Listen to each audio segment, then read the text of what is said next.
Okay, call the meeting to order. We'll look over the minutes from the January meeting.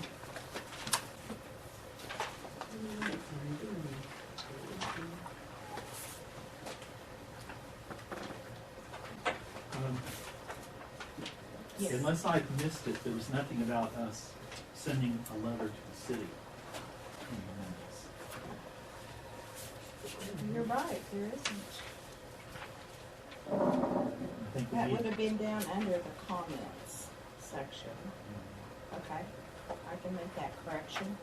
because we got the letter and their response now, I think it needs to be shown. As you can tell, I didn't write up the minutes exactly the day I put they, so I'm doing that today. Yes. What letter? We wrote a letter, we were all, oh, okay. Okay. Therefore, all we accept the minutes as amended. I second it. Okay, all in favor? Okay. Aye. All right, motion passes. Moving on to the financial data. Okay. Let me turn to the front right here. We just passed out the fine and copies and expense report today because we wanted to make sure that we got an accurate count on that. So we'll talk about that first, so we piece of paper. The amount there on the number you'll see is considerably higher than what we've had. It had kind of been dropping like more in the $200 to $250 range. But we had somebody come in, I think if you look on the 27th, there is $72.25. We had someone come in that had to copy off a manual. It was like $60, cost them $60 to copy it off. But they belonged to an organization and it was their operation manual, and they like everybody else doesn't print their manuals anymore. People have to copy them off. So several, I don't really think our fines, the fines we're taking in for overdues is raising any. We have a lot more faxes this month than what we typically have. So the increase in that amount is more due to copies and faxes than it would be for fines. And so far the city at this point in time has not had us separate those out into categories. So until they do, we probably will, just because of the time constraint that we put on the staff. Looking at the statistical reports, if we look at the financial report, it is, even though it was printed a few days early, I did compare it with the one they sent yesterday, so we are, it was the exact same numbers for us for our budget balance. So I think we are pretty much on track with all of our things. Our property maintenance amount under the materials and supplies is a little lower than I would possibly like, but part of that is due to the fact that we have already had Luckenbill come and do some of the regular maintenance work that they do on a yearly basis on our units. Usually they come a couple of months from now, and they came a little bit early because it was under rotation. So that amount was, where we have the $2,700 encumbered. That is kind of an amount that would be basically probably for them. Are there any questions that anyone has about our financial?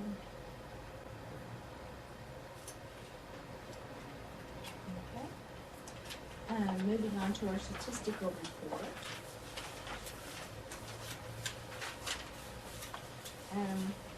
The numbers have remained fairly consistent. We have had a little bit of a drop in our adult checkouts and our juvenile checkouts again, but that's not unusual at all for us in the month of January, just due to the fact of the holidays being over, people getting back into the swing of school and things like that.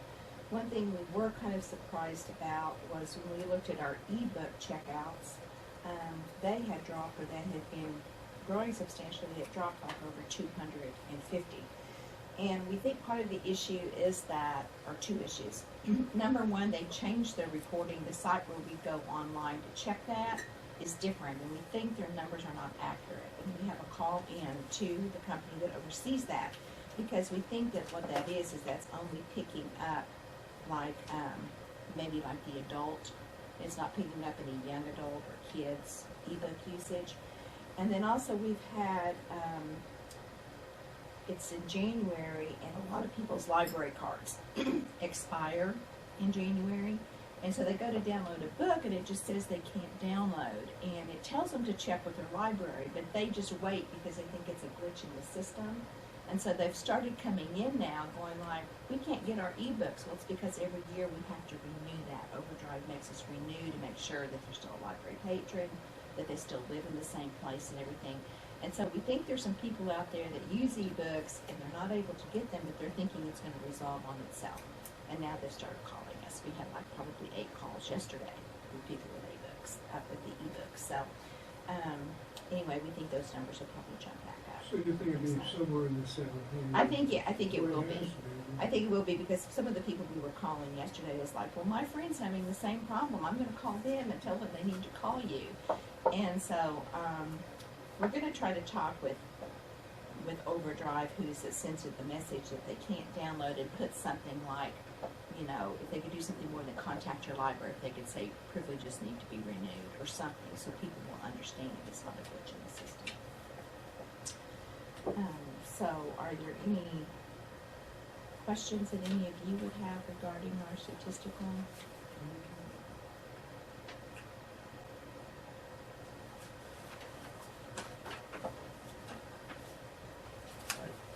Questions on anything we said about city council report? Okay. I did not go to the meeting last night. I could tell you some things that I know were going to be kind of discussed if you choose to have that. As far as the library goes with the city council report, I know that the library was one of the main things on the agenda. And they were looking at whether they could declare, I may not be wording this right, but there's something in the city regulations that something has to be declared an emergency, and it has to go to a 2/3 count with the council, but they had to check some perimeters to even bring it to a vote for the council. If they were able to do that, and it did go to that 2/3 vote, then they can do some things to speed up the process.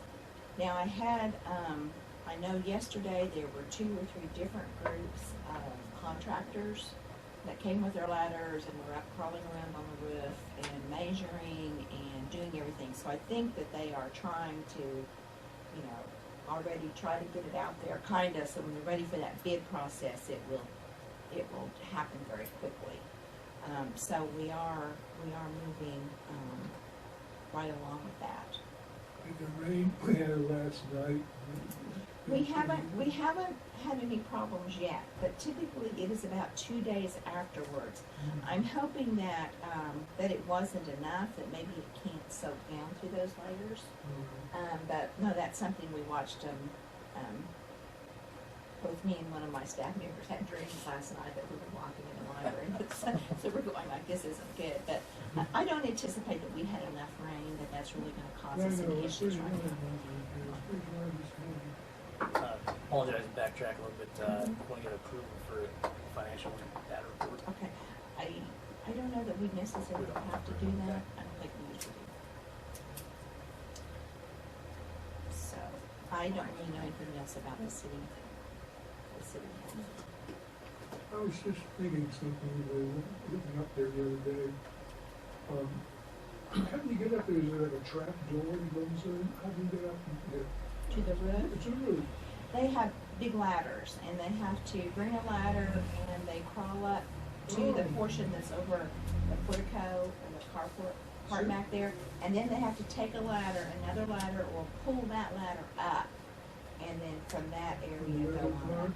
Have you ever been up there? Yeah, It's not in my job description. I'm trying to picture in my They don't mind. want us. I thought They don't if want there us was up like a there. little trap door that could go through, that anybody who wanted to should be able to go up there and just so we know what we're talking about. Some lounge chairs and. Yeah, that's what it was. Go up there and it gets fixed. That's when the one group came in and said, well, we're gonna go up there to sunbathe. When we told them that we I remember doing that at Dawn. Would our friendly reporter have anything to say about the city council meeting last night? you there? I was not there. I mean, that was Lynn. Thank you. Yeah, I was wondering what they were gonna, Personally believe it was the pictures in the paper that got them off.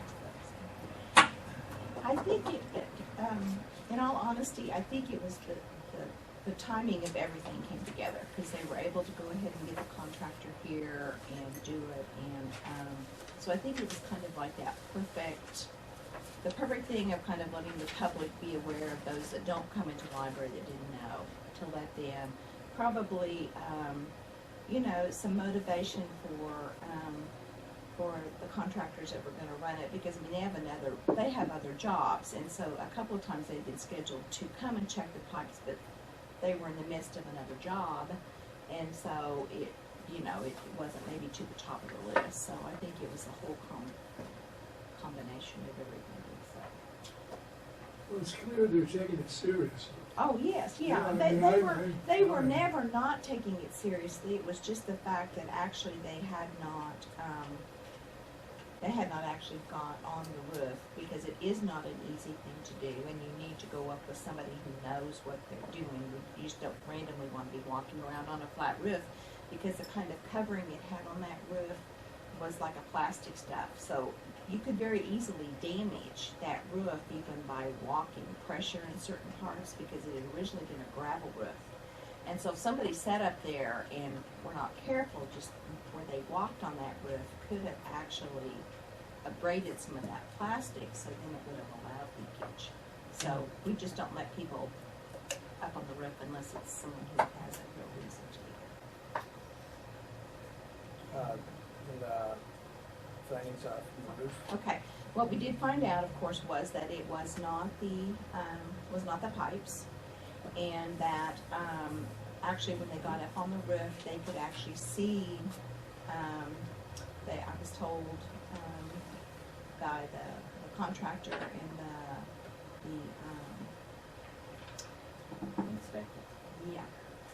Alva's building inspector, that there were actually parts that they felt were, it was seeping down through, that there was what they thought were softer spots. They could see some spots where the repair and whatever they put on the roof was actually kind of bubbling, that it was not smooth anymore, which was the indication that there was water. And that when they actually came in and saw, because we saved some of the water that was in the buckets. We didn't want to save very much of it, because we didn't want water standing around, but we have saved some of them so we could actually show them. And they said that because they had the knowledge that is typically what happens with an old tar roof, which this was originally when water starts seeping down through it. It was more than what it would have been, but that was pretty typical. And so that was kind of when they did determine that was the issue. Then they immediately that day, I got a phone call from Joe Don that day after they'd been on the roof and said it was moving to emergency status. So they didn't feel it was necessary to actually go and evaluate spouts with cameras? they did. So They did run them. They did go ahead and run the cameras at the same time to make sure, because that's what the concern was, and why there was kind of a holdup when we first started addressing the problem, because they said, well, we can put a new roof on it if that's what it needs, but if we put a new roof on it and then find out that those drain spouts have a problem also, and we go back with the same system, then you would have been tearing a new roof off to try to go repair the drain spouts. So, and I do not know what kind of roof. I've heard several different kinds on what they are looking because the city engineer then from Oklahoma City did come here and did get on the roof, and so they were looking at different options, because there's a couple of different options of things they could do. One of them was a roof very similar to what we have, only of course they make them much better now. Number two, one thing they had talked about was possibly another gas permeable roof that would have a slight slope on it, and they would probably slope it from the front to the back, which means that then there would need to be a guttering system put here. So they're looking at long-term, what will be good for the future. I'm assuming that includes any repairs below, because there may be water damage to the. Yeah, I understand the situation and my knowledge is limited, but from talking to people, the procedure that they usually do on a flat roof on something like this is they would come in and try to repair the roof. They would not try. They would replace the roof. This is not a repair. This is a replace they're looking at. They would replace that roof. And then after that time, then they would go in and assess damages that may be down like below. And that's when they would come in and look like, you know, the damages that we've had done to our ceiling. That's the point in time that they would probably bring an inspector, an environmental inspector in as far as if there was any kind of mold, if there was any kind of thing like that, that all the ductworks would need to be cleaned if they felt it had gotten into that. But they don't do that since we don't have any outward big signs. That they would not do that till after that roof was replaced because it wouldn't make any sense to do it before the roof was replaced. But that the goal, if they can push it, depending on what they can find out they can do with the city and the ordinances, but their goal would be, if at all possible, to try to get something done before the spring rains hit. So they're trying to move it. They're trying to, and they will set us up a timeline, and that's what they'll be working on now. Is a timeline of when all of this can take place. Moving on to the E-rate final report. We did get the first initial filing done for our E-rate, and I know I've mentioned that to you guys before, just simply because for me it was a stressful thing and kind of a long process. So that is completed, and I'm supposed to go to training on Thursday morning on how to file the second phase of it. And the reason this year is, like I said, they moved to a new system. The new system will be really good, but when you instigate a new system nationwide with a different company and a different format, there are just glitches. And so we ran into some glitches. So they've kind of expanded some of those timelines that we have. And so I will go to that training on Thursday to make sure that we are doing that correctly. And I appreciate we have a state consultant that works with us.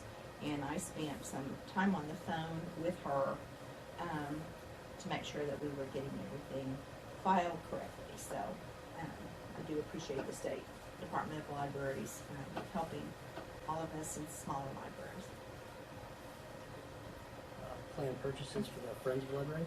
The Friends of the Library met last Monday evening, not this week, but the week before, and they were getting plans for the year done. And they looked at their financials, and they had some funds that they would like to get dispersed out to the library. And we talked about several different projects. We tried to use that funding money from them for special things, not operating expenses for the library unless we would need it for emergency basis. And the thing that they kind of chose and we kind of selected was our youth department downstairs. We had planned on doing renovations or updating in the library in stages, and actually it was the stage 3 thing that we were going to be doing. But with what we have going on, we felt that that was a good place for us to go ahead and do some things. So they had, we're purchasing some new furniture down there for the youth librarian's area that will kind of match her desk, so it'll give it a much more professional look. In the past years, the youth library, as far as the office area, had always just kind of got what we didn't need in the rest of the library. And so it was kind of her time. And I think it will really change that. We're also going to rearrange bookshelves. We're going to make where the rows, if you've been down there, are lined up, kind of in rows. We're going to take both the elementary books and the nonfiction juvenile books and put those in U shapes. Put them back against the walls, and that'll allow some area in the middle for us to put small tables, because we have more kids that are coming down wanting to do homework. We have more parents that are coming in to read to children in the library. And so we just think that'll kind of freshen up the whole area and do that. So we're kind of excited. We're kind of trying to fast track it, but we'll see how quickly we can get that done. We definitely want it done before our summer reading program starts this summer. So we appreciate the people in the community that support Friends and are members of our Friends. Okay. February programming and chocolate fantasy? Okay, the Chocolate Fantasy date has been set, will be March the 24th. That is the week right before Easter, is early this year, and so it's the Sunday right before Easter. So some people really like that idea that they can come and purchase items, not have to come in for Easter. Our February programming is, we were thinking that we maybe were going to have an author coming, but we've decided, since the weather conditions and everything in February, that we're going to put that off. The friends are, and we'll have two author visits and programming later, probably in April. But we are still doing all of our youth programs. They're still very popular with the kids.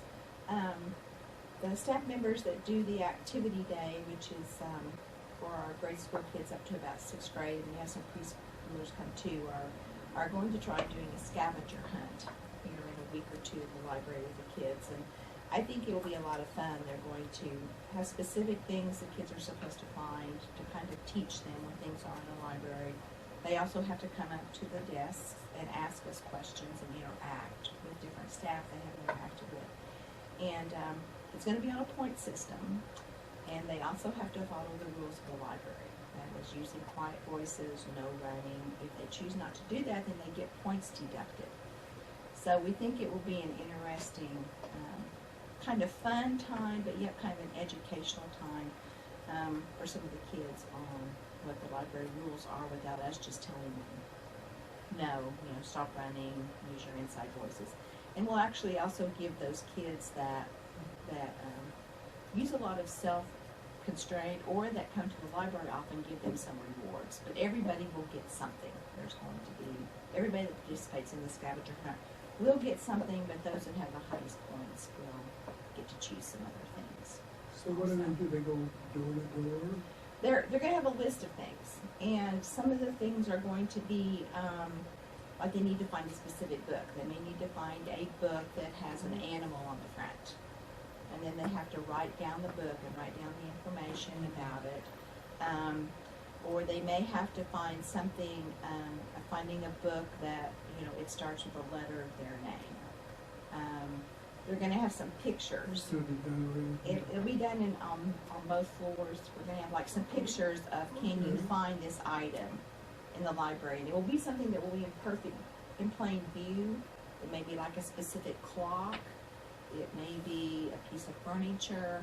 But to see if the kids are aware of kind of what it is. And there'll be like 8 or 10 items, but I think for the little kids we have it would be a unique way to kind of get them in the library and do we make this up ourselves, or do we get the ideas from something? They have made this up themselves. The ultimate goal is some libraries with upper grade school or middle school students do what they call mystery nights or mystery activities, and you can actually buy a kit for those through a company, and they're not real expensive, and they can be used over and over again. And they set up a scenario where the kids, you set up like almost like crime scenes or whatever, and the kids have to go and pick up clues and do deductions and do things like that. So we're kind of trying to move in that area. For it to be successful, you kind of have kids that are used to organized activities, and that's why they're kind of starting with this group, and then hopefully we'll take this group as they get a year or two older and start being able to move into those type of activities. So do we divide it like usually into two groups, the younger and the older ones? At this point in time, we're not. Now, if we did something like the other, we would, but that's why they're trying to keep it low-key enough that if a child is below the age of 6, or if they're not in 1st grade, a parent has to attend with them on activity day. That is just one of our rules that we have, because where they play games and watch movies, unless there's a parent there, so they try to have activities and games and movies that will appeal to that broader range, and it also gives the kids a chance to interact at different age levels, and that's not something that our kids in the school system get now, because we have grade level schools. So it's kind of neat, because you'll see some of the older kids kind of gravitating when we do crafts. Even though the child may have a parent there, they will gravitate to the younger child with crafts or whatever else. So it provides that nice little niche, especially for kids that don't have siblings. It gives them a chance to interact with a child older and younger than them. The next question, Mhm. you still have some visitors to come in, for entertainers, or what do you wanna call it, like we had in years prior? We do, we have those things more focused during the summer. We don't really do them too much during the winter. If we do that during the winter, we usually do it in conjunction with the whole school system. What is the middle of the summer reading program? Right, yeah, when we get down to that, the next one, we'll talk about some of those things. I know I have at least one, like a murder mystery game. Mm-hmm. Would the library be interested? Sure. in? Yeah. I mean, I think it has a cassette instead of, it's that old. but- Yeah, but no, that's great, because even a lot of times they do, sometimes they'll even with the ones with the cassettes, depending on how it's set up, sometimes they're broken down and staff members will on those tapers on the cassette, and then they will do the different roles and provide the information, like in the Sounds speaking like script. Clue. It's Yeah, very, well, the kids love Clue. That's one of the games they really like playing here at the library, and they like the Guess Who game for the younger kids. We had to buy a couple extra ones of those, because those are the ones the kids are always wanting Well, to do. the one that comes to my mind, I mean, it was, we prepared dinner and it had a whole Right, recipe. you had the whole thing. And we assigned people a role, like, yeah, Right. and be the, the countess Oh, of yeah. such and such. And Yeah. No, yeah, we would love it, because that's what we would like to evolve into. It's just that you kind of need to get that group of kids kind of used to doing those type of things to do that progression up. So yes, that would be great if you want to get rid of it. The summer read The program? summer reading program, we have started working on and have been working on for a couple of months. The theme this year is Ready, Set, Read. And actually what it is actually focusing on is health and wellness.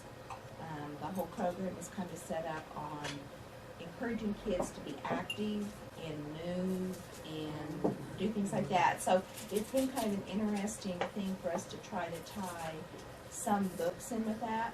But we're really pleased. We already have 3 presenters. We're having to get presenters signed up like back in November if we're wanting to get them. And we're using 2 presenters we've had before. One is with math science out of Edmond, and the kids really like that one.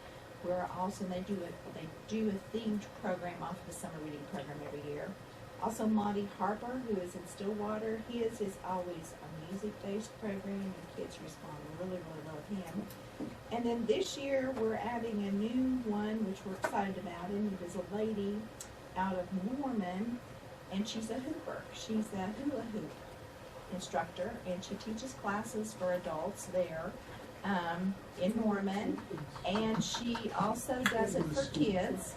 Yeah, and she does it for kids, and she has an interesting backstory in that she was in a really, really bad accident when she was in college, and was told that she would never walk again because of damage that had been done to her back. And she had a therapist that recommended that she start hula hooping to see if she could get flexibility going again. And she does that full time now. She does a lot of fun stuff with the kids, and they do a lot of neat programs. So we're excited. She has really, really high reviews. She's never been to this part of the state, so she was really excited to come. So we thought that would be a really fun thing for kids. It's a good physical activity. And she also, with the younger kids, what we like too is with the younger kids, which the older ones could do, she also teaches with the ribbons. Because for younger kids, the ribbons are a lot easier and are fun to dance around with. So if a kid can't hula hoop, I was never really good at hula hooping. We were debating whether 3 or 4 of us could try to figure it out beforehand to surprise the kids, and I don't know, one of us think they may be able to do it, and the rest of us are like, we don't know. But anyway, we're excited. We think the summer reading program will be fun. It's going to be challenging because it's going to be different in that it will not be so much book-based as it will be trying to get kids active. And we bought twister games, and we bought all kinds of, we're going to do hopscotch, and we're going to go back to a lot of the older games. So it should be fun, and we can utilize our pocket park. So we're excited That's about that. great, that's great. So, Janitorial contract. We did go ahead, as Bob talked before, we had put out for bids, because we did not have a contract with our current, janitorial staff. They had been here for 10 years, but there had never been a contract that we ever found, with them. And so we went ahead and put out contracts, and, the choice was made. The city does, what they call the best service for the best price. And so we looked at all of the bids and everything like that, and it was decided to award a one-year contract, and they're just going to be one-year contracts, so they're going to be evaluated every year. And it has been offered to First Choice Cleaning and Restoration, and a 30-day notice of the termination of needing their services has been sent and received by our current custodial staff, the clean company. So That March was 1st will First be First Choice Cleaning and Restoration. Is the company. John Toma is who runs that, and he had done cleaning. He has a carpet cleaning business also in the floors, and he had cleaned for some companies in town, and then had kind of stopped because of his business, but then decided that when we found out we were opening up for bids, had done some carpet cleaning and stuff for us here, and asked to submit a bid with What's us. this license? Toma, T-O. And so we will be doing a one-year contract with him, and then it will be decided. Now, it will be the same type of contract that we did not have our current janitorial staff for the monthly amount that we pay them. You know, they were to maintain floors, but that does not include stripping and waxing and that type of thing.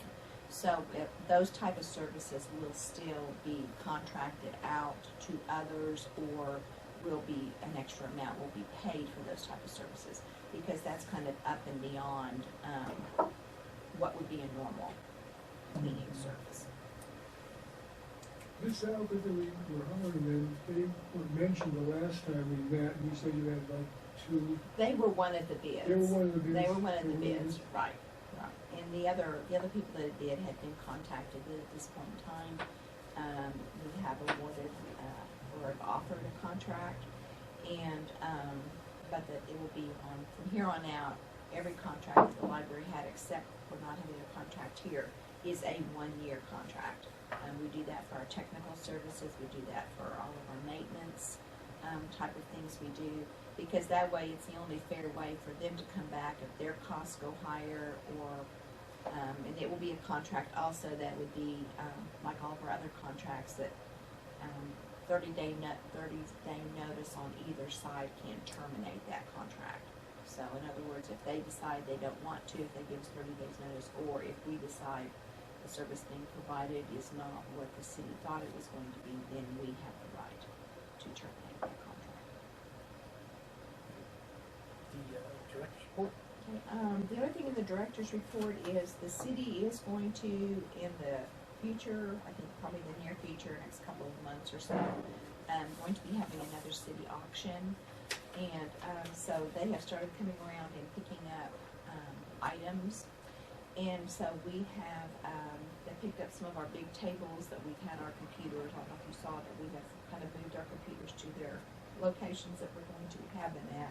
And some of the great big tables, that the library had are just not really usable with the additions the library has. So they have picked up some of those, and some other equipment we have we're evaluating. There are some other things that we will probably try to get out storerooms that are not being used, so then we will have more space for things. And also, in conjunction with us moving to computers, we had the temporary pole that was kind of in the middle of the library in our computer line, has been removed. We had to wait till we could get the electricians here yesterday because there's electrical live wire, so they took care of that yesterday for us. Does the library have one, I think it used to be called an opaque projector, where you slid the thing in and it... We have one downstairs, And it can be used here for the library if people want it. It is not something we lend out because the bulbs are real easy to get broken. And so we do have that if somebody needs it. I think in the latest few years, what it had been used for is people are wanting to, like draw a big mural or something like that, and they will project it up on the wall.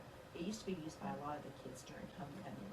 With the sheets, the classes would come down and use it and project their image on the wall and on a sheet and draw it off. But now it's rarely used, but we will keep it until it's no longer functioning, just in case. It's a piece of equipment we will keep, just for the fact it is kind of a unique and Well, I had thing. a chuckle. I used to type up my outlines and put them on an overhead projector. And one of the kids posted on Facebook an overhead projector, and he said, "Do you remember this enemy?" Yeah. Yeah, we have some of the sheets that if anybody wants to, because those sheets can run through The can printer. run through the printers, and so we do still have it, but we have very few instances that it is used anymore. Do we get back the money from our stuff that we're donating? The city gets that back because actually those things were purchased with city I know, funds. it's, And, everything belongs to yeah, the city. yeah, so no, those type of things, go back into the general budget of the city, and that's where we know we have some things that people come in and say, oh, if you don't want that anymore, we like that. And so we will direct them to that city auction because we cannot sell, and I talked with Joe Don, I said, well, even if we put it back in the general fund, and he said, well, no, the way the city ordinances are, that just cannot be done, which I can understand because you could have something that could cause problems.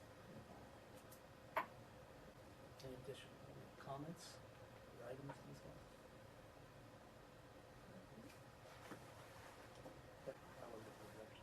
Huh? That was it. That was it. I move we adjourn. Meeting adjourned. Sure.